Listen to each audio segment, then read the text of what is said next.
जो अटके हुए हैं उनके प्रति भारत सरकार को, उत्तराखंड की सरकार को और देश की जनता को उनकी सबकी बहुत चिंता है।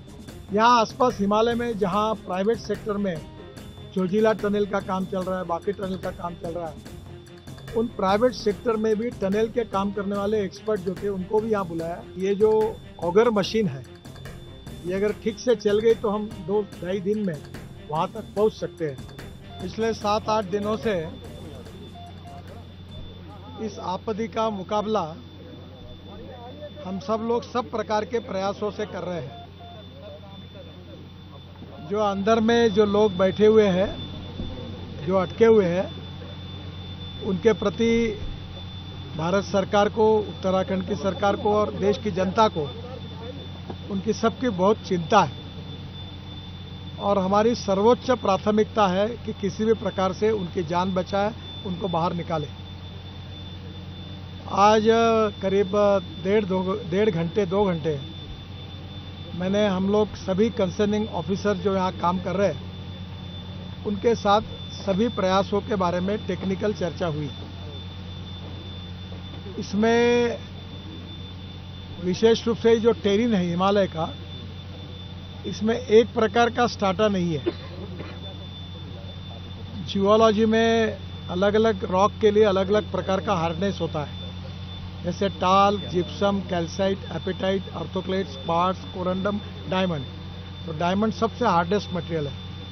यहाँ क्या है कि बीच में सॉफ्ट है, एकदम हार्ड है, तो स्वाभाविक रूप से दिक्कतें बहुत आ रही है और हमने अभी इसके लिए करीब 6 विकल्प लोगों ने दिए, 6 विकल्पों पर काम कर रहे हैं। भारत सरकार की अलग अलग एजेंसीज है जिनको जिम्मेदारी दी गई है, टीमों से भी विशेष रूप से यहाँ ध्यान दिया जा रहा है।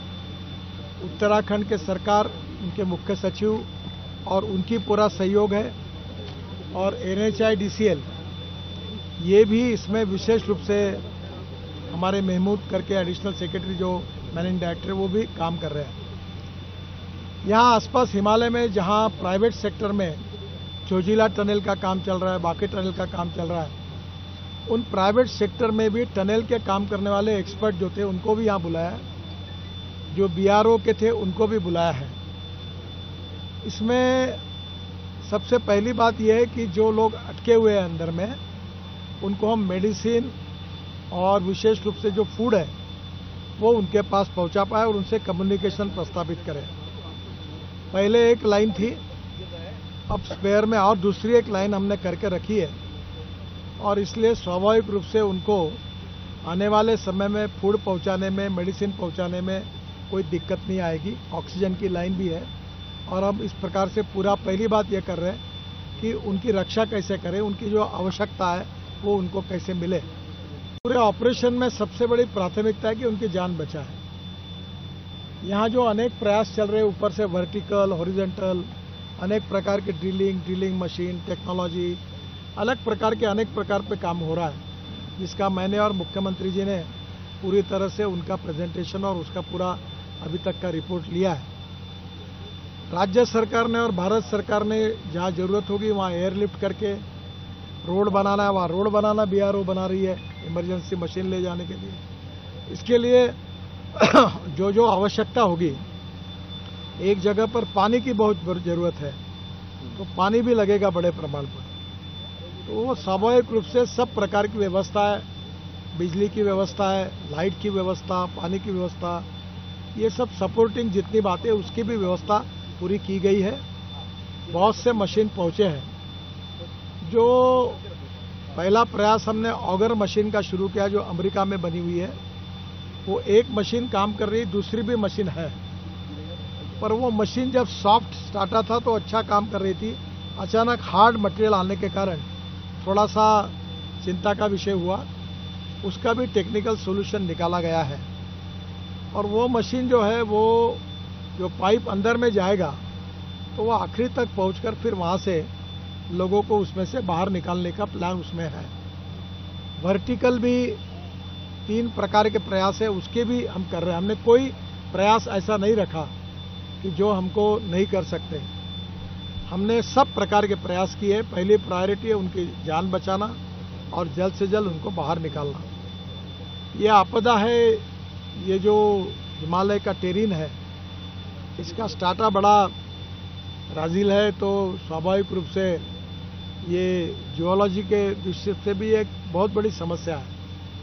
और फिर भी इसको जो कंक्रीट का लाइनिंग करते हैं वो भी किया है, काफ़ी जगह तक वो हुआ है, और दोनों बाजू से उसको करके फिर वो हम लोग आखिरी तक पहुंचते हैं, यही सिस्टम है।